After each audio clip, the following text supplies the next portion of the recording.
2019ची लोकसभेची निवडणूक कशा पद्धतीने झाली याची कल्पना आपण सगळ्यांना आहे, आपण त्याचे साक्षीदार आहात। आणि त्याच्यानंतर तिकिटासाठी ज्या घडामोडी झाल्या, या सगळ्या घडामोडीच्या काळात जो संघर्ष अड्डा दिवस आम्ही दिल्लीला केला, खासदार साहेब माझ्यासोबत नव्हते, पण मोठ्या वडिलांसारखे सुभाष भाऊ या संघर्षात माझ्या सोबत होते आणि आता देखील त्याच ताकदीनं त्याच उमेदीनं कायम ते माझ्यासोबत या निवडणुकीच्या प्रचारात आहात।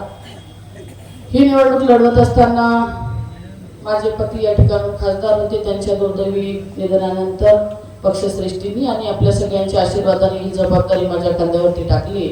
ही जबाबदारी अतिशय सक्षमपणे मी पार पाडीन असा विश्वास मी आजच आपल्याला देते। आणि ही लोकसभेची निवडणूक लढवत असताना अनेक लोकांनी आरोप केले, प्रत्यारोप केले, पण मी सुरुवातीला सांगते की ज्या पक्षाकडून मी ही उमेदवारी अर्ज भरला तो भारतीय राष्ट्रीय काँग्रेस पक्ष हा धर्मनिरपेक्ष पक्ष आहे। जातीपातीचं राजकारण कधी या पक्षात होत नाही। एखादा बुद्धिस्ट असतील, एखादा मुस्लिम आहे, तेली आहे, माडी आहे, कुणबी आहे, आदिवासी आहे, गोंडगोवारी आहे, सगळ्या पक्षाचे मतदार या पार्टीमध्ये आहे। त्याच्यामुळे जातीच्या नावावर मत मागण्याचा विषय हा अजिबात उद्भवत नाही। खऱ्या अर्थानं मी म्हणणार नाही, 4.5 वर्ष मी देखील आमदार होती आणि आमदार म्हणून या 4.5 वर्षाच्या काळात जवळपास 1500-1600 कोटीचे कामं मी देखील माझ्या मतदारसंघात केले। पण कामाचा गवगवा करत असताना आम्हाला स्वतःला विकास पुरुष म्हणता येत नाही, कारण आम्ही तुमच्यासारख्या बिल्डिंगा बांधल्या नाही, तुमच्यासारखे बोटनिकल गार्डन बांधले नाही, तुमच्यासारखे बांबू संशोधन केंद्र आम्ही बांधले नाही। मात्र मतदारसंघातले माणसं कसे जोडता येईल, माणसाची नाळ कशी जोडून राहील याचा प्रामाणिक प्रयत्न या 4.5 वर्षात आम्ही केला। आणि हे करताना मतदारसंघातले अनेक विषय होते, सुभाष भाऊ असतील, मी असतील, 3-3 लाख मतदार आमच्या देखील मतदारसंघात आहे। पण तुमच्यासारखं खोटं बोला आणि रेटून बोला हे आमच्या बापांना शिकवलं नाही। बाप दाखवण्याचं श्राद्ध कर अशा धर्तीवर चालणारे आमचे माणसं, आम्ही माणसं आहो। आम्ही हवेत उडून हवेतल्या गोष्टी करत नाही, आम्ही जमिनीवर राहून माणसात राहून काम करणारे लोक आहो। आणि ही निवडणूक लढवत असताना मी खऱ्या अर्थानं कुठल्याही विकासाचा गवगवा करणार नाही। मी 4.5 वर्षात का केलं ते सांगणार नाही, कारण माझी लढाई ही देशपातळीवरची लढाई आहे। जे देशात हुकुमशाहीने आतंक माजवला आहे त्या हुकुमशाहीच्या विरोधात लोकशाहीची माझी लढाई आहे। जो सत्तेचा माज या भाजपच्या लोकांना आला आहे त्या माज उतरवण्यासाठी माझी ही लढाई आहे। आणि ही लढाई लढत असताना आपल्या सगळ्यांची गरज मला या ठिकाणी आहे। माझ्या समोर जे भाजपचे दिग्गज उमेदवार आहे ते सांगतात की आमदारांना सांगा 4.5 वर्षाच्या काळात का केलं। मी त्यांना विचारतो, तुम्ही सांगा तुम्ही या 35 वर्षाच्या काळात का केलं। आज स्वतःला या महाराष्ट्राचं नेतृत्व म्हणणारा, महाराष्ट्राचा मुरब्बी, राजकारणी म्हणणारा एक बल्लारशा विधानसभा सोडली तर माझी वरोरा विधानसभा आहे, सुभाषभाऊची राजुरा प्रॉपर चंद्रपूर विधानसभा आहे, मनी आणि अन्याय या विधानसभेसाठी तुम्ही का केलं याचा लेखाजोखा तुम्ही देखील आम्हाला दिला पाहिजे। कारण पालकमंत्री म्हणून 35 वर्षाच्या 40 वर्षाच्या या राजकारणात अनेक पदं तुम्ही ज्या मतदारांच्या भरोश्यावर भोगली त्या मतदारांना तुम्हाला भेटासाठी 3-3 तास वाट पाहावी लागते। ही फार मोठी शोकांतिका आहे। आमच्याकडे ही पद्धत नाही, आम्हाला कोणाकडून इंटरव्ह्यू घेऊन जायची गरज नाही, आम्हाला कोणाकडून वेळ घेऊन जायची गरज नाही। आम्ही माणसांना रोज भेटतो, आम्ही तुमच्यासारखे असे VIP प्रोटोकॉल मध्ये राहत नाही, म्हणून माणसं आमच्याशी जोडले आहे।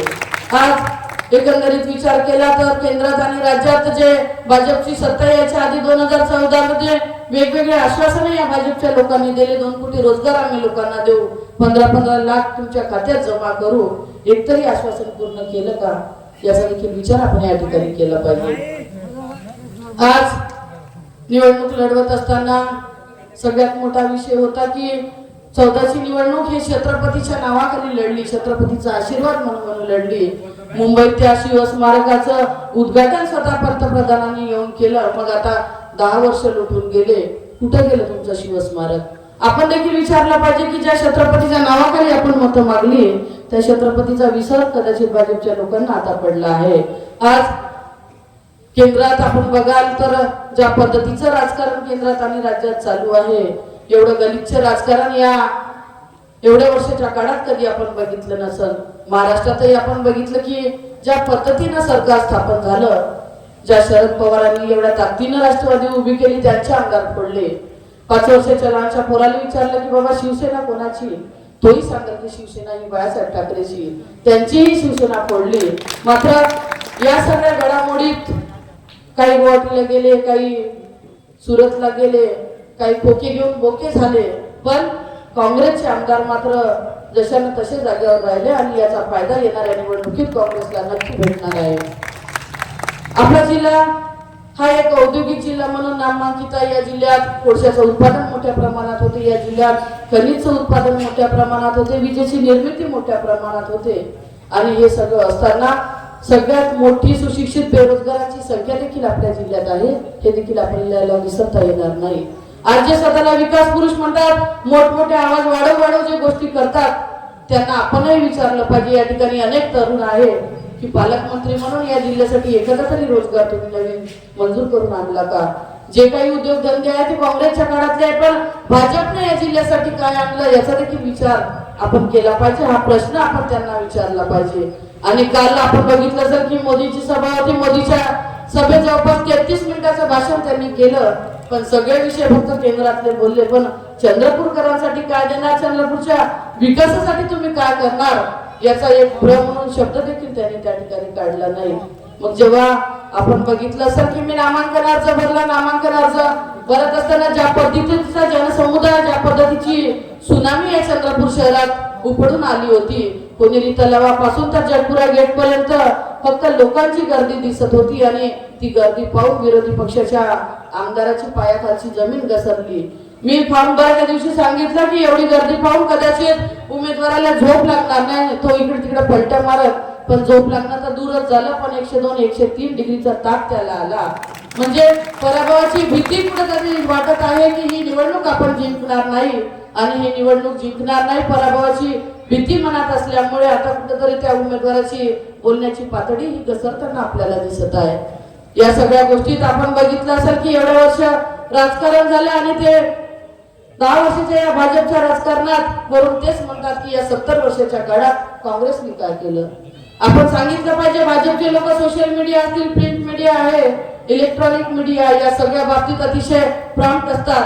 5 रुपयाचा बिस्किटचा पुडा वाटला तरी त्याचा गवगवा कसा करायचा हे भाजपच्या लोकांना माहिती आहे. मात्र एखाद्याच्या घरी आत्महत्या झाली ना, त्याला 50,000 जरी आपण दिले तरी काँग्रेसच्या लोकांना त्याची पब्लिसिटी करता येत नाही. पण आपणही शिकलं पाहिजे. काम कमी केलं तरी चालते, पण गवगवा जास्त करायला लागते, आणि तोच गवगवा भाजपचे लोक करत आहे. आज आपण बघितलं असेल एकंदरीत आपल्या भागात मोठ्या प्रमाणात शेतकरी वर्ग आहे. शेतकरी वर्ग असताना सगळं जीवनमान आपल्या शेतीवरती अवलंबून आहे. महाराष्ट्रात आदरणीय उद्धव साहेब महाराष्ट्राचे मुख्यमंत्री म्हणून होते. कापसाला 10,000 रुपये 15,000 रुपये भाव भेटत होता, सोयाबीनला 7-8 रुपये भाव होता. आता 1.5 वर्ष झालं महायुतीचं सरकार राज्यात आहे, 4,000च्या वर सोयाबीनचा भाव नाही, 6-7 वर कापसाचा भाव नाही.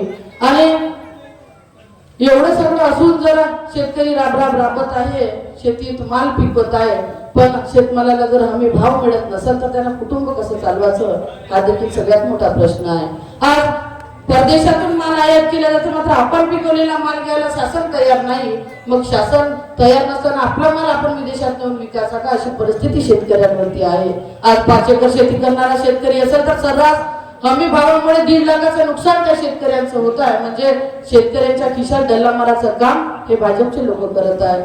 आज कोणी असो, शेतकरी असो, मोलमजुरी करणारे असो, सुशिक्षित बेरोजगार असो, आमच्या माता भगिनी असो, कोणीही या भाजपच्या सरकारमुळे समाधानी आपल्याला दिसत नाही.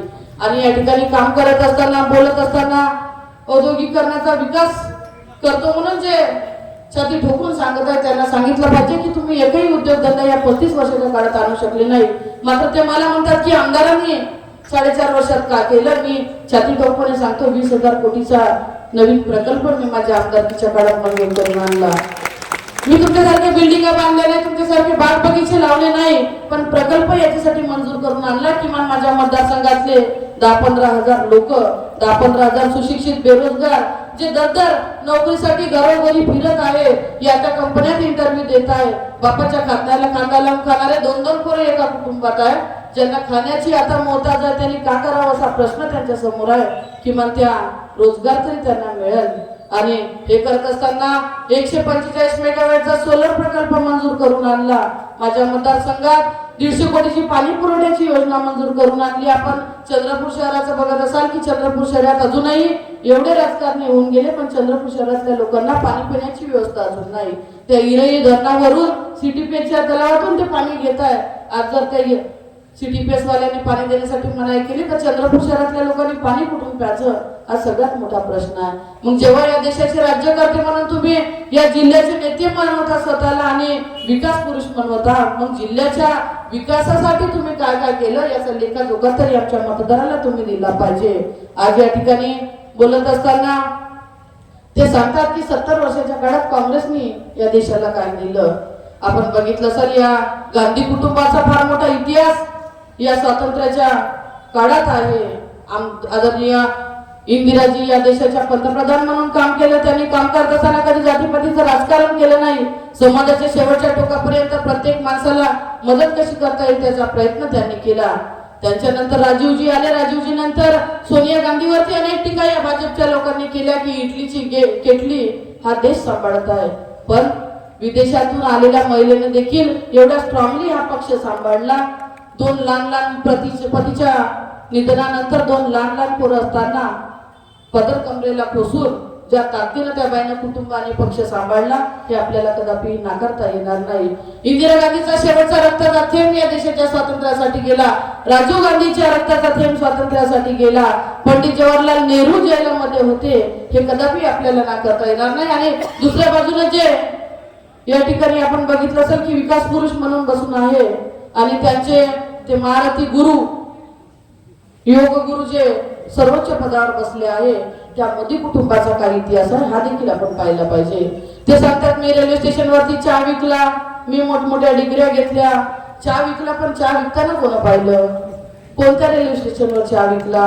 डिग्र्या घेतल्या तेव्हा आपण आज शाळेतले असतील कॉलेजमधले असतील कधी ना कधीतरी आपले वर्गमित्र भेटतात, मित्रमैत्रिणी भेटतात, पण यांच्यासोबत डिग्र्या घेताना शिकलेला एकही मित्र भेटत नाही. केवढी मोठी शोकांतिका आहे.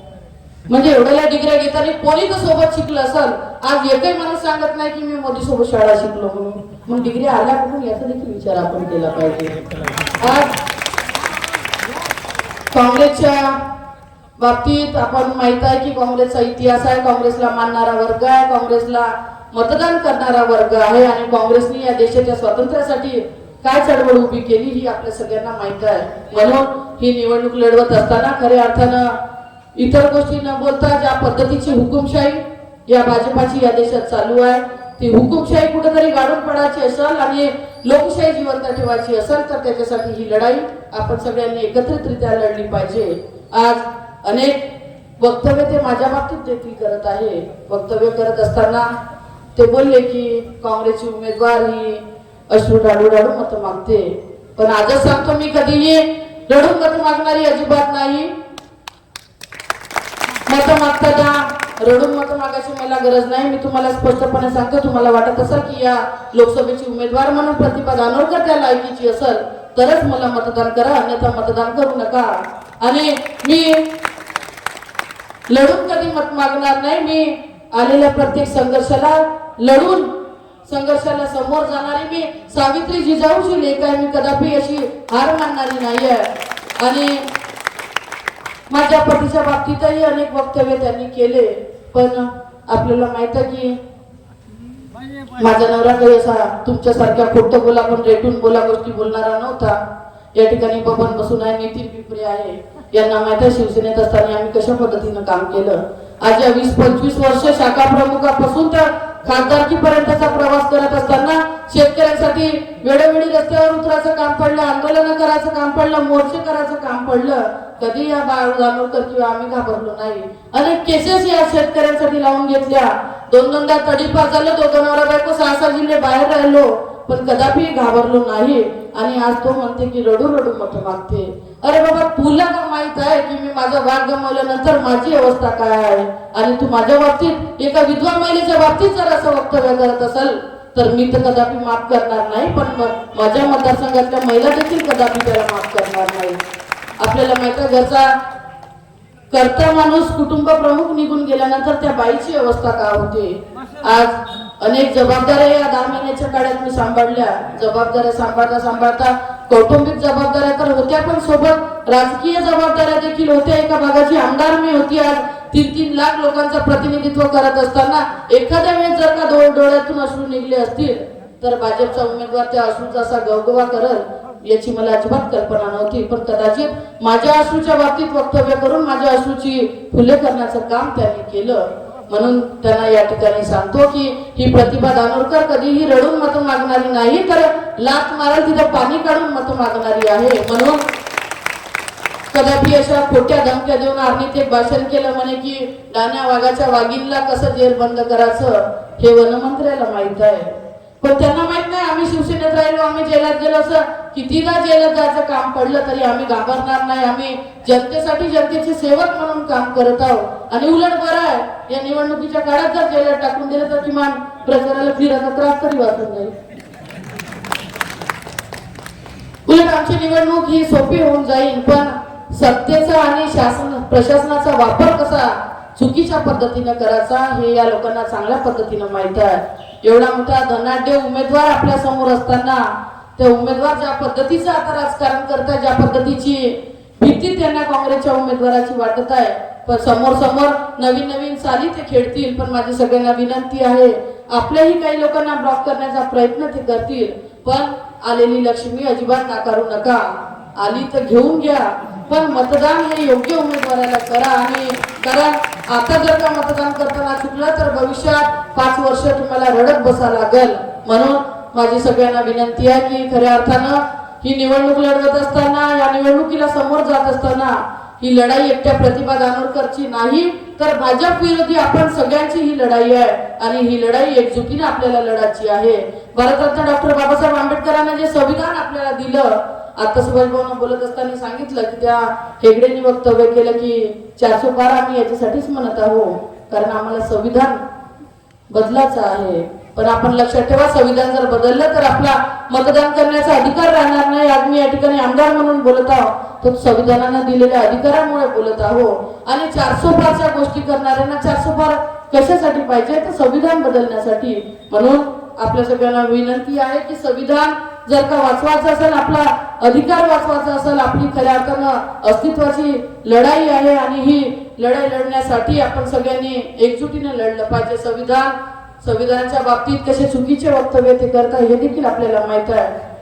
संविधान लिहित असताना डॉक्टर बाबासाहेब आंबेडकरांनी एक मसुदा समिती केली होती. मसुदा समितीचे अध्यक्ष राजेंद्र प्रसाद होते. जवळपास 2 वर्ष 11 महिने 18 दिवस ते संविधान लिहायला लागलं. आणि संविधान लिहून जेव्हा सुपूर्द त्यांनी केलं, ते कोणी केलं हे आपल्या सगळ्यांना माहित आहे. आणि तेच लोक आज म्हणते की संविधान हे बाबासाहेबांनी लिहिलेच नाही.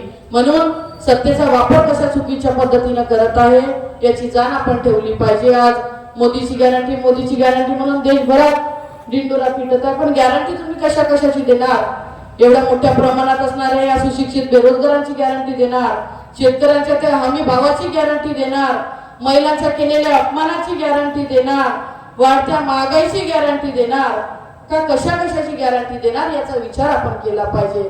आपणही थोडंसं डोकं लावलं पाहिजे की जो माणूस स्वतःच्या बायकोची गॅरंटी घेऊ शकला नाही, तो तुमच्या आमच्याची गॅरंटी घेईल का याचा विचार आपण या ठिकाणी केला पाहिजे. अरे ज्याला स्वतःची बायको नाही, पोरं नाही, कुटुंब चालवासाठी, संसार चालवासाठी काय आटापिटा करायला लागते याची जाण नाही, अशा माणसाला तुम्ही त्या सर्वोच्च पदावर नेऊन बसवलं. आणि बसवत असताना आपण अजिबात विचार केला नाही.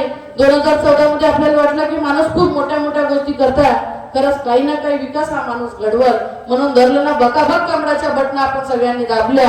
आणि आता 10 वर्षाच्या काळात रडाचं काम आपण करत आहोत. म्हणून सगळ्यांना विनंती आहे, येते 19 एप्रिलला मतदान आहे. आणि मतदान करत असताना पंजासमोरील नंबर 1चं बटन माझं आहे. मला विश्वास आहे हा चंद्रपूर जिल्हा नेहमी इतिहास घडवणारा जिल्हा आहे. ज्या पद्धतीचा इतिहास 2019 मध्ये आपण घडवला, त्या इतिहासाची पुनरावृत्ती आपण परत करणार आहात. आणि ताई कन्नमवार या लोकसभेच्या पहिल्या महिला खासदार झाल्या होत्या आणि आता 62 नंतर दुसऱ्यांदा ही संधी मला मिळत आहे. तर माझी आपल्या सगळ्यांना विनंती आहे, या देशाच्या सर्वोच्च सभागृहात म्हणजे लोकसभेत खासदार म्हणून निवडून जाण्याचा बहुमान आपल्या सगळ्यांच्या प्रेमाने, आपल्या सगळ्यांच्या आशीर्वादाने आणि आपल्या सगळ्यांच्या ताकदीने आपण मला द्याल अशी इच्छा मी या ठिकाणी व्यक्त करते. 19 तारखेला भरघोस असं मतदान करून मला खासदार म्हणून निवडून पाठवावं अशी विनंती आपल्याला करते आणि इथं थांबते. धन्यवाद. जय हिंद, जय महाराष्ट्र.